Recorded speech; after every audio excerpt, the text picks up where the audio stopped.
срещи на никого. Аз търся среща с хора. Влияе негативно на мене, без да съм член на асоциацията. Това се опитвам да ти обясня. Не съм убеден. И ти го виждаш. Дано да фалирате, бокуци, алчни, не знам си какво.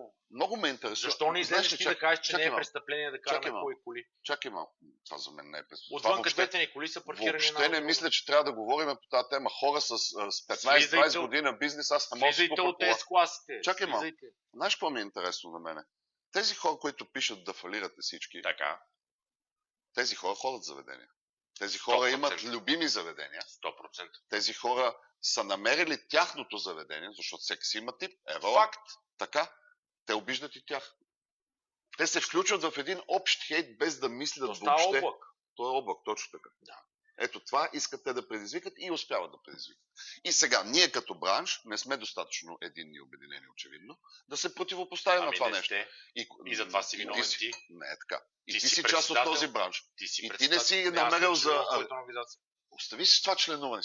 Аз искам да членувам някъде. Остави това членуване. Да видя някъде, че нещо работи като структура, аз съм първият член. Може да се обадят. Структурите работят, когато работят всички отдолу. Ние не сме административна структура. Тук става дума, че ние, собствениците на заведенията, трябва да търсим контакт един с друг. И ти си човек, ти не членуваш. Голяма работа членуваш. Звъни един телефон. Кажи, ела тук бе, пич. Ако ресторанта ми беше Гърция, щях да членувам. Защото като стане някаква тема някъде за таратора 9 евро.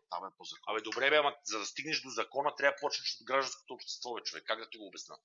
Ти постоянно казваш, прехвърляш топката едва ли не. Аз не прехвърлям никаква сменяме 30 правителства за 3 години. Аз търся разговор. Да ги гона Румен Радев или Бойко Борисов или кой. Аз търся разговор с всички хора в нашия бранш. Аз много искам да членувам в някаква организация, която да ми защитава интересите и в същото време аз съм отговорен към тази организация. Ти не знаеш ние какво защитаваме. Ти не знаеш нищо за това. Нищо не виждаш. Ти ми казваш. Тихия труд никой не го вижда. Тихия труд, който ние вършим, никой не го вижда. Но това не е сега предмета на този разговор. Предмета на този разговор е, че хората като теб, за тях е по-лесно и те да се обърнат във Фейсбук да нахейтат, вместо ти винаги ме нахейтиш във Фейсбук. Няма проблем, но направи, пробвай една среща първо, пробвай един контакт виждам първо. Едно и също, как няма да нахейти. Пробвай първо да се видиш с мен. Ти виждаш това, което те искат, а видиш, което те вадят като заглавия. Това ще ти кажа. Ти ми казваш, каквото си видял от мене в интернет, всичко е монтаж. Не е така. Не е вярно. Ти ми казваш така. Меметата с тези изрази и приказки са монтажи. Никой от вас не е изслушал или много малко от вас е изслушал едно цяло мое интервю. Ма не може да ми кажеш, че е нормално някъде да го има този таратор на 9 евро без аргумент. Кажи, че ако трябва да се аргументира човека, що го е пуснал 9 евро, ма ние не знаем имаме ли такъв таратор. Аз продължавам да казвам, че не знаем има ли такъв таратор. Го. От Трики ресторанта не моля да питаш в групите, има ли някой олигофрен, който продава таратор за 9 евро. Всички казват, ако се аргументира и няма такъв олигофрен, значи всичко е точно. А може реално да има някой, който продава за 9 евро и си ти кажеш, да, Ричард, обаче краставицата на мен е нашо къде ми идва. Тогава кажеш, окей, пич, излизаш в Евронюс или пред тази камера и кажеш, момчета, 9 евро таратор. Кое не разбрал от това, че се обадихме на 200-300 човека и никой не знае къде е този таратор? Намерете го и с Фейсбук, бе. То не гравитира. Но то може и да няма такъв. В днешно време може и да няма. няма. Ама това на мене ми бие по керамидите. И как може да ти бие по керамидите, даже и да го има? Викат ми дано да фалираш. Едно заведение продава таратор за 9 евро. И не е аргументирано. Ама дали е така, не знаем. Примерно тази вода колко струва при тебе?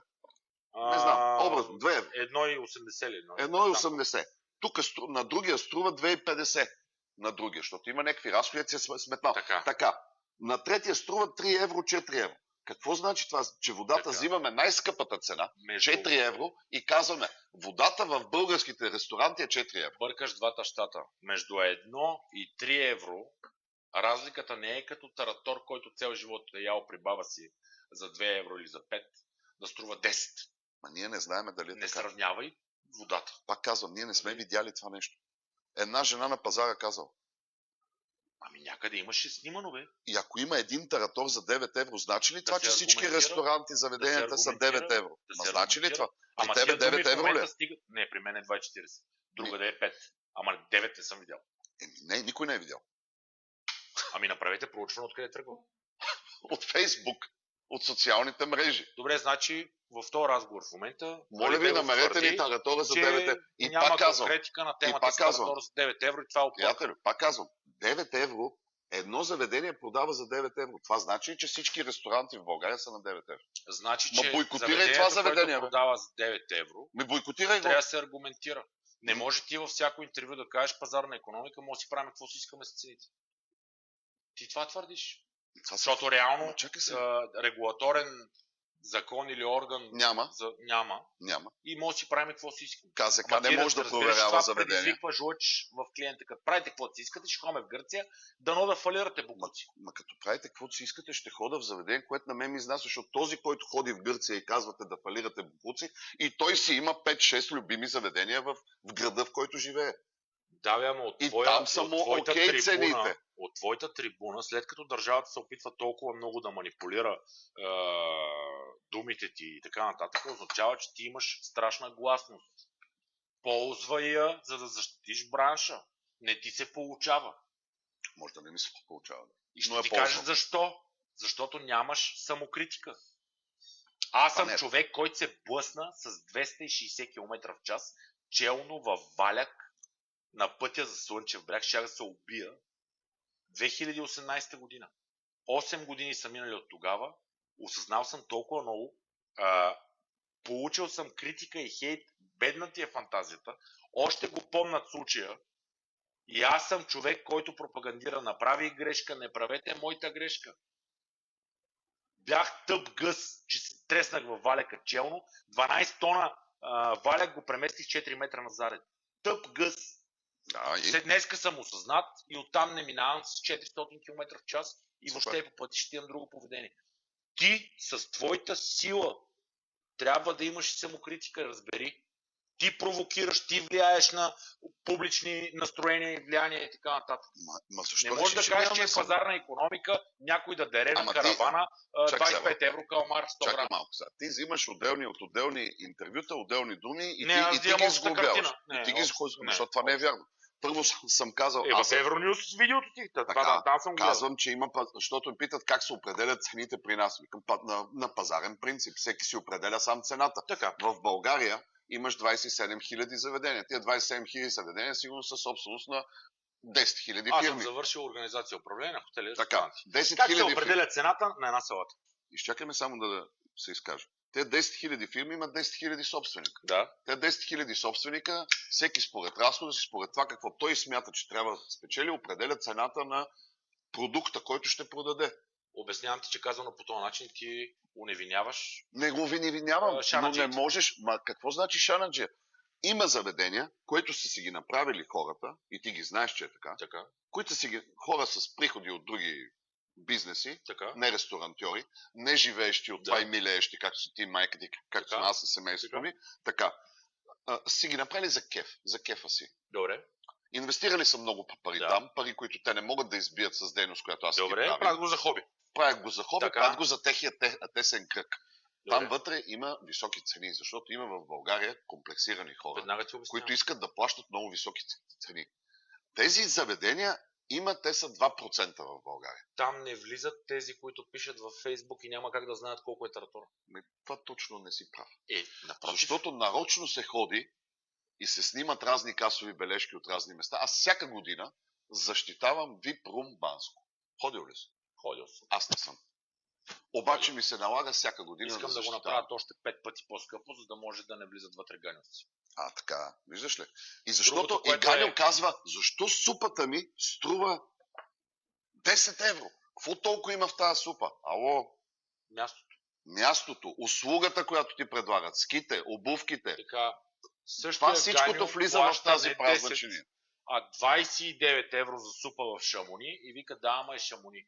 Само, че в Шамони има някой Алибегов, който с зъби и ногти драпа да даде идентичност на локацията. В случая тук говорим на национално ниво, защото ти имаш национална трибуна. И да каже, аджеба, там супата толкова ли трябва да струва или не. те са го постигнали през годините с постоянство, с твърда ръка и с зверска самокритика. С държава. С помощ от Ние държавата. сме Не държава, можеш сам да го направиш това нещо. При нас държавата е абдикирала от 90-та година, човек. Да, и когато тя те спъва нон-стоп, как да го направиш това нещо? Ами тогава какво да сме? Ти не разбираш ли, че туризма не съществува Аз съм тук и съществувам на пук на държавната политика, сектор туризъм съществува само за да има едно министерство да дава заплати. Това нещо може да се промени, ако 3000 ресторанта вземат да свършат нещо в обществен план и социален. Вие не го вършите. Може би трябва повече хора да се обединят. Може би такива хора като тебе трябва да се обединят също. Стига с това хора като мене. Казвам, че съм единствен. Хора като тебе казвам, не ти. Защото ти пак стоиш отстрани и критикуваш само. Не само критикувам. Стоиш отстрани и критикуваш. Създават си някакъв микроклимат. Твой микроклимат. Дай да направим нещо за другите. Не правиш. Не правиш. Правя колкото мога. Правя колкото мога и го правя всеки ден. Само защитата е разглезване на бранша. Това се опитвам да ти обясня. Ти само им стоиш отпред като не слушаш всички интервюта, които съм дал. Казвал съм... Гледал съм 10 преди да Казвал съм и достатъчно съм критика към бранша.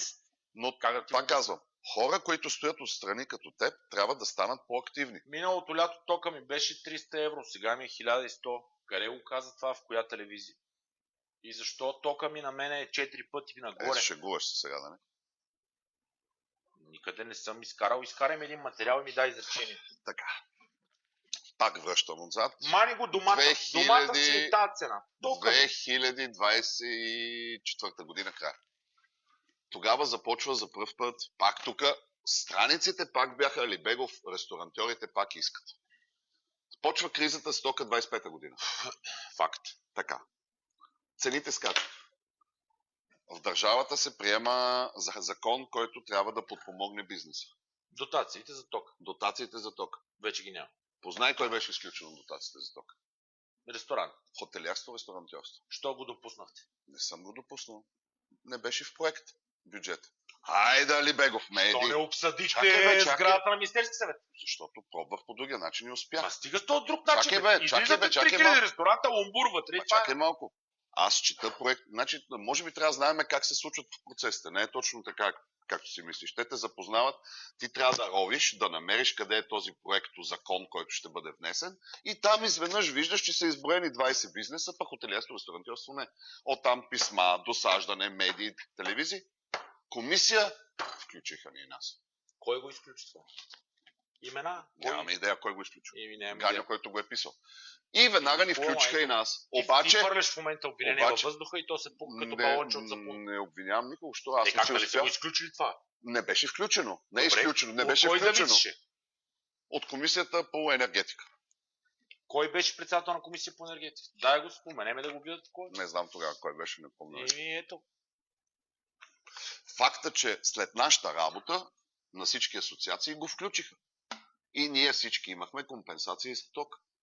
Да, това не съм излизал да пускам публично, но в медиите...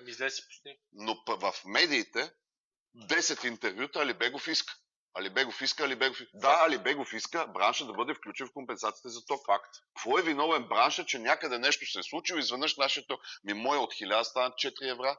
Кой го плаща това? Казахте и моя 4 пъти. Да. 4 пъти. Обаче тук не се казва Алибегов иска компенсации за ток. Не се казва Алибегов иска компенсации за работещите по време на COVID. Не се казва Алибегов иска промяна в закона за чужденците, примерно за внос на работна ръка. Алибегов иска. Ресторантьорите пак искат нещо. Така, знаеш ли каква новина ми липсва? Алибегов излезе и критикува бранша по еди коя си тема. Това ми липсва. Никога не е било това. Никога, защото пак ще спомена Бойко Борисов, с който аз имам задочно такива войни, няма ти ками. Уил ме наричаше и не знам си какъв ме наричаше. Той на всички ни каза, тогава си продаваме колите. Ти остави само колите. Аз като правих протести за горивата, каза на Томислав Дончев, някакво СРС излезна, че колата ми харчала 25, пък как ще протестирам. Няма значение, той е управляващ, аз съм опозиция, нормално е. Неговия начин на изразяване